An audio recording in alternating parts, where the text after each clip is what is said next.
একদা একজন চিত্রশিল্পী একটি দারুণ সুন্দর ছোট ছবি এঁকে সেটাকে এমনভাবে স্থাপন করে রাখলেন যাতে আয়নার চেয়ে ছবিটা দেখতে পাওয়া যায়।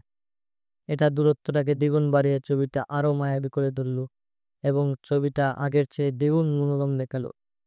শিল্পীর বাড়ির পোষা বিড়ালটির মুখে বনের সব পশুরা একথা শুনল। তারা ওই বিড়ালটিকে খুব প্রশংসার চোখে দেখত, কারণ বিড়ালটি ছিল শিক্ষিত, মার্জিত, রুচি ও সভ্য। তাদের সে এমন অনেক কিছু বলতো যা এর আগে তাদের জানা ছিল না, বা জানলেও সে সম্পর্কে নিশ্চিত ছিল না। এবার তারা বিড়ালের মুখে আয়নার ছবিটির সম্পর্কে নতুন গল্প শুনে খুব উৎসুক হয়ে উঠল। বিষয়টা ভালোভাবে বোঝার জন্য এ সম্পর্কে নানা প্রশ্ন শুরু করলো। তারা যখন জিজ্ঞাসা করলো ছবির জিনিসটা কি, তখন বিড়াল বিষয়টা তাদের বুঝিয়ে বলল সবিস্তারে। ওটা একটি সমতল জিনিস। সে বলল, চমৎকার রকমের সমতল, আশ্চর্য রকমের সমতল। এই সমতলত্ব দেখে মুগ্ধ হতে হয়। আর কি যে সুন্দর! এই কথা বনের পশুদের উত্তেজনার মাত্রাকে বাড়িয়ে দিল। তারা বলল, পৃথিবীর বিনিময়ে হলেও তারা ছবিটি দেখবে। তখন বালক জিজ্ঞেস করলো, কি এমন যা ছবিটাকে এত সুন্দর করলো? ছবিটা দেখতে সুন্দর বলে বিড়াল জবাবে বলল। এই উত্তর শুনে পশুদের মনে আকর্ষণ ও অনিশ্চয়তা আরো বেড়ে যায়। তারা আগের চাইতেও বেশি উত্তেজিত হয়ে পড়ে। তখন গরু প্রশ্ন করলো, আয়না কাকে বলে? আয়না হলো দেয়ালের মধ্যে একটি গর্ত, জবাব বিড়াল জানায়। তুমি যদি তার দিকে তাকাও তাহলে ছবিটা দেখতে পাবে।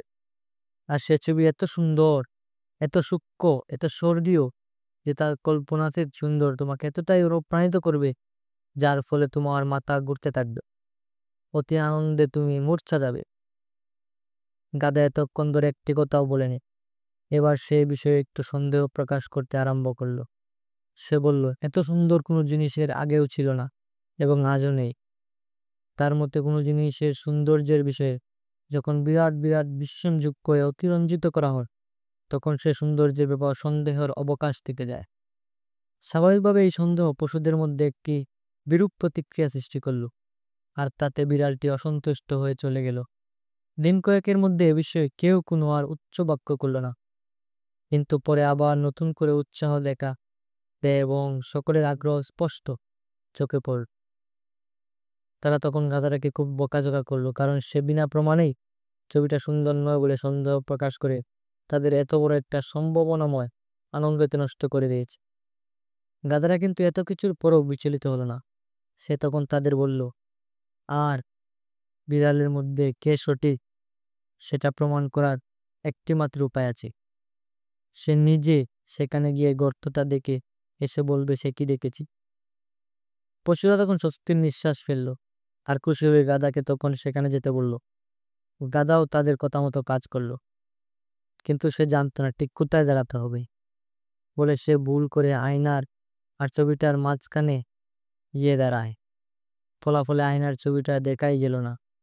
গাধাটা ফিরে এসে তখন জানালো, বিড়াল মিথ্যে বলেছে। ওই গর্দে একটা গাতা ছাড়া আর কিছুই দেখা যায় না। সমতল কোনো জিনিসের চিহ্ন মাত্র সেখানে পড়েনি। সেটা খুব সুন্দর আর ভালো গাধা, তবু সেটা শুধু একটা গাধা ছাড়া আর কিছু নয়। হাতি জিজ্ঞাসা করলো, তুমি কাছে গিয়ে ভালো করে দেখেছিলে তো? ওহে হাতি, পশুরাজ, খুব কাছে গিয়ে পরিষ্কারভাবে দেখেছি। আমি এত কাছে গিয়ে দেখেছিলাম যে আমার নাকটা আয়নাতে লেগে গিয়েছিল। অদ্ভুত তো, হাতি বলল, যতটুকু জানি বিড়ালটা সব সময় আমাদের সত্যি কথা বলে। বরং এর চেয়ে আরো একজন সাক্ষী পাঠিয়ে দেখা যাক। ভালো, তুমি বরং যাও, গর্তটা দেখো, তারপর ফিরে এসে জানাও কি দেখলে।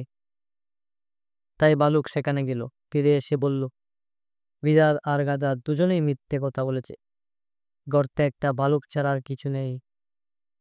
পশুরা এত অবাক হয়ে মহাদাদায় পড়ে গেল। প্রত্যেকেই তখন নিজে গিয়ে দেখতে চাইল আসল ব্যাপারটা কি। হাতিও তাদের এক এক করে পাঠাতে লাগলো। প্রথমে গেল গরু। সে একটা গরু ছাড়া আর কিছুই দেখতে পেল না।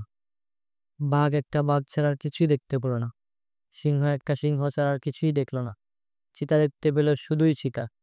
উটও দেখলো একটা উট, আর বাইরে কিছু নেই। হাতি তখন ভীষণ রেগে গেল এবং বলল সে নিজে গিয়ে প্রকৃত সত্যটা জেনে আসবে।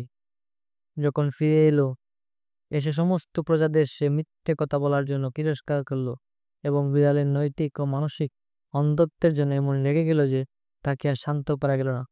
সে বলল, একমাত্র খানা ছাড়াই সকলেই ওই ঘরটা, একটা হাতের বাইরে আর কিছু দেখতে পারবে না।